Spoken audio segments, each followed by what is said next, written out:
नमस्कार आमर दैनिक राशिफल भिडियो रे आपनकु स्वागत। आज आपनक राशि अनुसार की खबर रही जानिबा को आम सहित रहंतु। आज आपनक राशि अनुसार ग्रह विश्लेषण एवं महत्वपूर्ण टिप्स पाइबा को ए वीडियो को देखंतु। आज 12 नवेम्बर 2025 बुधवार, नक्षत्र अश्विनी, तिथि कृष्ण पक्ष द्वितीया। आज सूर्योदय होउछंती प्रभात 6:01 रे और सूर्यास्त होउछंती संध्या 5:22 रे। आज शुभ बेला हूँ प्रायतः 9:30 रु 11टा पर्यंत एवं अशुभ बेला बा राहु काल हो प्रभात 7:30 रु 9टा पर्यंत। मेष राशि आज अनुकूल ग्रह स्थिति कारण मानसिक सुस्थता सांगक अर्थ संपद प्राप्ति हेब। समस्या स्वास्थ्य समस्या सुधरी जावा सहित संपर्क सहानुभूति लाभ करिपारंती। कल कारखाना तैल किंबा विद्युत व्यवसाय लाभवान हेबे। विवाद कथार मुंड न पुराइबा आपनक पई भल रहुछि। बंधुक निकटरू साहाय्य पई आपण खुशी ही पारंती। दाम्पत्य सुख रे आपण शांति अनुभव करिवे। बहुराष्ट्र कंपनी सहित मिलित भावरे कार्य करि पारंती। व्यवसाय पथ आपनक सुगम रहिबो। विद्यार्थी माने लेखा पढ़ा रे आपनक मनोयोग दे अधिक परिश्रम करिवे। परिवहन रे समस्या समाधान पई बंधुक ठारू सहायता पाई पारंती। जे आपनक शुभ रंग होछि लाल, शुभ संख्या होछि 9 एवं प्रतिकार पई मां बगलामुखी मंत्र पाठ करंतु। वृष राशि आज आपनक राशि शुभत्व वृद्धि पाइबा सहित अभिलाषा पूरण होई जिवो। निजर संपर्क मानक सहयोगरु आपण माने उपकृत हेबे एवं कार्यसिद्धि अवश्य आपनक घटी पारे। असमर्थित सूत्र शुणा कथा को विश्वास कले असुविधा रे आपण माने पड़ी पारंती। दूरदर्शिता अभाव कौन क्षेत्र में विवाद परिस्थिति भिन्न रूप नहीं पारे। शारीरिक समस्या मुक्ति पाई पारंती। बड़ कंपनी सहित व्यवसाय रे आपण माने जड़ित होई पारंती। विद्यार्थी माने प्रतियोगिता परीक्षा रे श्रेय हासिल करि परिबे। कार्यालय रे निजर भूल को स्वीकार करिबा आपनक पक्ष रे रहिबो। ऑफिस रे उच्च वर्गर व्यक्ति विशेष को द्वारा आपण माने सहयोग पाई पारंती। आज आपनक शुभ रंग होछि धला, शुभ संख्या होछि 2 एवं प्रतिकार पई भार्गवी पूजा अर्चना करंतु।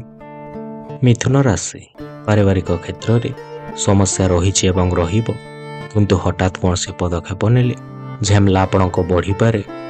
जमी जम्मा किंबा कचेरी मामला आपनक समाधान होई पारे।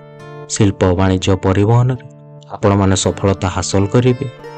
विनय पूर्वक पाटी खोलिले भातृ संपर्क जड़े बंधु साहाय्यर प्रतिश्रुति दे पारंती। परिवार पिता माता स्वास्थ्य प्रति आपण माने जत्नवान हुंतु। व्यवसाय को नहीं भल चुक्ति हेबार आपनक संभावना रहुछि। खेलाड़ी माने उत्तम प्रदर्शन करी समीक्षकों प्रशंसा भाजन हेबे। माली मुकदमार शुणाणी आपनक सपक्ष रे जीवो। आज आपनक शुभ रंग होछि सबुज, शुभ संख्या होछि 5 एवं प्रतिकार पई बुधंक गायत्री मंत्र आपण माने पाठ करंतु। कर्कट राशि कर्मक्षेत्र पूर्व स्थिरीकृत कार्य पई आपण माने बाध्य हेबे। घर कथा नहीं स्त्री सहित आलोचना करि पारंती। अवश्य आपनक अपराह्ने आपनक समस्या दूर होई जिवो। सामाजिक स्तर रे लाभ सम्मान पाई पारंती, जहा कि बंधुक गहन रे चर्चार विषय हेबो। परिवहन व्यवसाय संगठन क्षेत्र रे प्रतिबंधक देखा दे पारे। आपनक व्यवसाय को अग्रगति कराई पारंती एवं एक नूतन दिग को आपण माने जाई पारंती। आर्थिक अवस्था रे निहाती सुधार आसीबो, किंतु समान भाव रे आपण खर्च मध्य करि पारंती। बहुत दूर रे रहुतबा बंधुटी आज आपण को संपर्क करि पारंती। कोनसी दूर संपर्क आज आपण को घर को आज आसी पारंती। आज आपण को शुभ रंग होछि धला, शुभ संख्या होछि 2 एवं प्रतिकार पई गुरुजन मानक चरण स्पर्श करंतु। सिंह राशि मानसिक अस्थिरता कारण पर कथारे पड़ी निज लोक मानक भूल बुझी पारंती, जहा कि आपनक समस्या वृद्धिर पृष्ठभूमि पाल्टी जाई पारे। इच्छा नथिले मध्य दूर स्थान को जीवाको आपण माने बाध्य होई पारंती। अशांत मन बंधुक सहित पलापरे शांत होई पारे। मानसिक स्थिति ठीक रही पारिबो। संतानक लागि आपण माने अपमानित होई पारंती। प्रेम संपर्क को बढ़ाइबा सहित दाम्पत्य जीवन रे सुधार आनी पारंती। जीवन नूतन संकेत आपण मानक मिली पारे। विद्यार्थी प्रतिद्वंदितार सफल हेबा पई आपण माने चेष्टा करि पारंती। संपर्क बंधुक साहाय्य सहयोग आपनक स्थगित थिबा कार्य बा कर्म को ସରଳ କରିପାରେ। ଆଜି ଆପଣଙ୍କ ଶୁଭ ରଙ୍ଗ ହେଉଛି ନାରଙ୍ଗୀ, ଶୁଭ ସଂଖ୍ୟା ହେଉଛି 1 ଏବଂ ପ୍ରତିକାର ପାଇଁ ମାତଙ୍ଗୀଙ୍କ ଗାୟତ୍ରୀ ମନ୍ତ୍ର ଆପଣମାନେ ପାଠ କରନ୍ତୁ। କନ୍ୟା ରାଶି, ଆଜିର ଗ୍ରହ ସମ୍ପର୍କ ପ୍ରଭାବରେ ଶୁଭ ଖବର ପାଇପାରନ୍ତି।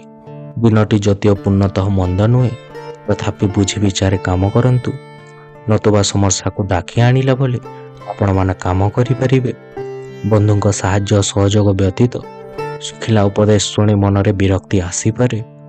ବ୍ୟବସାୟ ଏବଂ ନିର୍ମାଣ କାମରୁ ଆପଣମାନେ ଲାଭବାନ ହେବାର ସୂଚନା ରହୁଛି। ସମସ୍ତ ପରିବାର ସଦସ୍ୟଙ୍କ ସହିତ ଏକାଠି ଆପଣ ମିଶି ଦୂରଯାତ୍ରାକୁ ଭ୍ରମଣ ପାଇଁ କରିପାରନ୍ତି। ଗରିବ ଲୋକମାନଙ୍କୁ ଖୁସି ମନରେ ଦାନ କଲେ ଆପଣଙ୍କ ମାନସିକ ଅଶାନ୍ତିରୁ ମୁକ୍ତି ପାଇପାରନ୍ତି। ପ୍ରତିଷ୍ଠିତ ବ୍ୟକ୍ତିଙ୍କ ସହିତ ଆପଣମାନେ ଜଡ଼ିତ ରୁହନ୍ତୁ, ଯେଉଁମାନେ ଭବିଷ୍ୟତରେ ଧାରା ଦେବାରେ ଆପଣଙ୍କୁ ସାହାଯ୍ୟ କରିପାରିବେ। ଆଜି ଆପଣଙ୍କ ଶୁଭ ରଙ୍ଗ ହେଉଛି ସବୁଜ, ଶୁଭ ସଂଖ୍ୟା ହେଉଛି 5 ଏବଂ ପ୍ରତିକାର ପାଇଁ ସକାଳୁ କୁକୁର ଏବଂ କାଉକୁ ଖାଇବାକୁ ଦିଅନ୍ତୁ। ତୁଳା ରାଶି, ଆଜି ଆର୍ଥିକ ଅଭିବୃଦ୍ଧି ସହିତ କର୍ମକ୍ଷେତ୍ରରେ ସୁନାମ ଅର୍ଜନ କରିପାରିବେ। ପରୋକ୍ଷ ଶତ୍ରୁତା କାରଣରୁ ମିଥ୍ୟା ଅଭିଯୋଗ ସକାଶେ ଅନ୍ୟ ଉପରେ ଆପଣମାନେ ବିରକ୍ତି ପ୍ରକାଶ କରିପାରନ୍ତି। ବ୍ୟବସାୟିକ କିମ୍ବା ବିବାଦୀୟ ରହିଥିବା ସମସ୍ୟାର ଆପଣମାନେ ସମାଧାନ କରିପାରନ୍ତି। ହଠାତ୍ ଜଣେ ବନ୍ଧୁଙ୍କ ପାଇଁ ଆପଣଙ୍କ ମନଟି ଛଟପଟ ହୋଇପାରେ, ଫଳରେ ଦୂରଯାତ୍ରା ଆପଣଙ୍କୁ କରିବାକୁ ପଡ଼ିପାରେ। କୌଣସି ନୂତନ ଯୋଜନା ଅର୍ଥ ଅଭାବ ଯୋଗୁଁ ଆରମ୍ଭ ହୋଇପାରିବ। ଆଧ୍ୟାତ୍ମିକ, ଧାର୍ମିକ ଓ ସାମାଜିକ କାର୍ଯ୍ୟରେ ଆପଣମାନେ ସାମିଲ ହୋଇପାରନ୍ତି। ସମ୍ପତ୍ତି ବଢ଼ାଇବାର ଯୋଜନା ଆପଣଙ୍କ ସଫଳ ହେବ। ରାଜନୀତି କ୍ଷେତ୍ରରେ ବହୁତ ଉପରକୁ ଆପଣମାନେ ଯାଇପାରନ୍ତି। ଆଜି ଆପଣଙ୍କ ଶୁଭ ରଙ୍ଗ ହେଉଛି ଧଳା, ଶୁଭ ସଂଖ୍ୟା ହେଉଛି 6 ଏବଂ ପ୍ରତିକାର ପାଇଁ ପରଶୁରାମଙ୍କ ଫଟୋକୁ ପୂଜା ଅର୍ଚ୍ଚନା କରନ୍ତୁ। ବିଛା ରାଶି, ବୃଥା ସନ୍ଦେହ ଓ ଭୁଲ ବୁଝାମଣା କାରଣରୁ ପ୍ରତ୍ୟେକ ସ୍ତରରେ ମତାନ୍ତର ଘଟିବ। କଳା, ସାହିତ୍ୟ, ସାମ୍ବାଦିକତା ଏବଂ ରାଜନୈତିକ କ୍ଷେତ୍ରରେ ବେଶ ଆଦୃତ ହୋଇପାରନ୍ତି। ସାଂଗଠନିକ କାର୍ଯ୍ୟରେ, ସଭା ସମିତିରେ, ରାଜନୀତିରେ ଆପଣ ନେତୃତ୍ୱ ନେଇ ପ୍ରଶଂସିତ ହେବେ। ପରିସ୍ଥିତିରେ ପଡ଼ି ବହୁତ ଟଙ୍କା ଖର୍ଚ୍ଚ କରିବାକୁ ବାଧ୍ୟ ହୋଇପାରନ୍ତି। ଆନୁଷ୍ଠାନିକ କ୍ଷେତ୍ରରେ ନେତୃତ୍ୱ ନେଇ ଆପଣମାନେ ପ୍ରଶଂସିତ ହେବେ। ସାହିତ୍ୟ ଏବଂ ସଙ୍ଗୀତରେ ଆପଣ ସୁନାମ ଅର୍ଜନ କରିପାରନ୍ତି। ସନ୍ତାନଙ୍କ ବୈବାହିକ ସମ୍ବନ୍ଧ ସକାଶେ ବନ୍ଧୁଙ୍କ ସହିତ ଆଲୋଚନା କରିପାରନ୍ତି। କାର୍ଯ୍ୟାଳୟରେ କେହି ଆପଣଙ୍କୁ କିଛି ବଢ଼ିଆ ଜିନିଷ କିମ୍ବା ଖବର ଦେଇପାରନ୍ତି। ପିଲାମାନେ ଆଜି ପାଠ ପଢ଼ି ଆଗ୍ରହ ନଥିବା ଯୋଗୁଁ ବିଦ୍ୟାଳୟରେ ନିରାଶ କରିପାରନ୍ତି। ଆଜି ଆପଣଙ୍କ ଶୁଭ ରଙ୍ଗ ହେଉଛି ଲାଲ, ଶୁଭ ସଂଖ୍ୟା ହେଉଛି 9 ଏବଂ ପ୍ରତିକାର ପାଇଁ ସୂର୍ଯ୍ୟ ଦେବତାଙ୍କୁ ଜଳ ଅର୍ପଣ କରି ଆପଣ ଦିନ ଆରମ୍ଭ କରନ୍ତୁ। ଧନୁରାଶି, ଅନ୍ୟମାନଙ୍କ ଘରୋଇ କଥା ଆଲୋଚନା ସମ୍ପର୍କୀୟ ତଥା ଅଯଥା ଚିନ୍ତା କରିପାରେ। ଏକ ଭିନ୍ନ ପରିସ୍ଥିତିରେ ଭଟ୍ଟା ପଡ଼ିଥିବା ସମ୍ପର୍କ ପୁଣି ଯୋଡ଼ିବା ସକାଶେ ପ୍ରୟତ୍ନ କଲେ ଉପକାର ହେବେ। ପରିବହନ, ବ୍ୟବସାୟ, ଶିଳ୍ପ ବାଣିଜ୍ୟରେ ଉନ୍ନତି କରିବାର ସୂଚନା ରହୁଛି।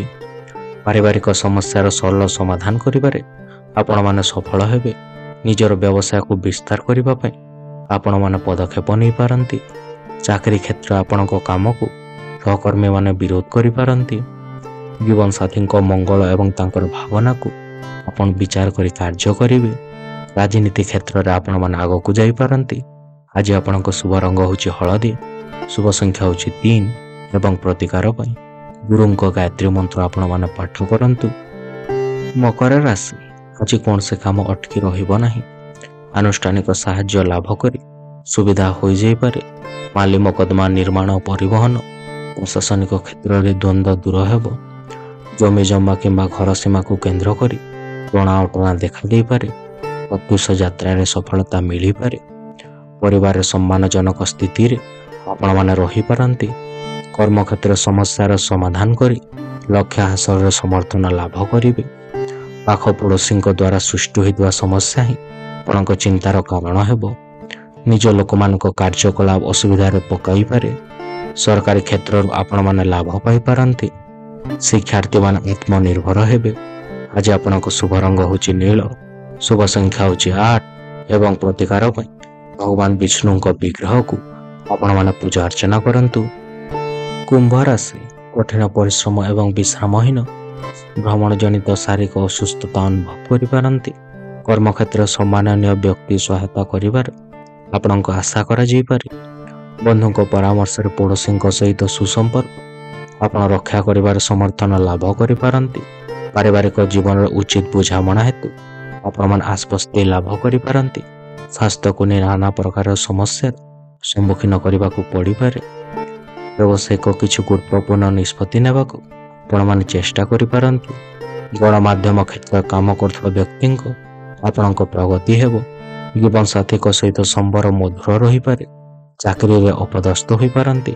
ଆଜି ଆପଣଙ୍କ ଶୁଭ ରଙ୍ଗ ହେଉଛି ନୀଳ, ଶୁଭ ସଂଖ୍ୟା ହେଉଛି 8 ଏବଂ ପ୍ରତିକାର ପାଇଁ ରାହୁଙ୍କ ପୂଜା ସହିତ ଆପଣମାନେ ମନ୍ତ୍ର ପାଠ କରନ୍ତୁ।